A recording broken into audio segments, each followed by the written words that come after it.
Hello दोस्तों, आज हम जानेंगे भगवान शंकर का नाम पशुपतिनाथ क्यों पड़ा। तो जानने से पहले हर एक शिव भक्त वीडियो को लाइक करके कमेंट में हर हर महादेव अवश्य लिखेगा। मुने अगाध बुद्धि संपन्न देवादिदेव भगवान शंकर की यह बात सुनकर सभी देवता पशु तत्व के प्रति सशंकित हो उठे, जिससे उनका मन खिन्न हो गया। तब उन्होंने भाव को समझकर देव देव अंबिका का पति शंभु करुणाद्र हो गए। फिर वे हंसकर उन देवताओं से इस प्रकार बोले। शंभु ने कहा, देव श्रेष्ठों, पशु भाव प्राप्त होने पर भी तुम लोगों का पतन नहीं होगा।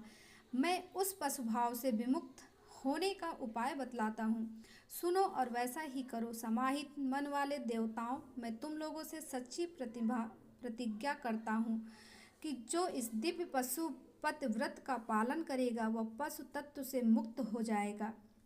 दोस्तों, ये वीडियो को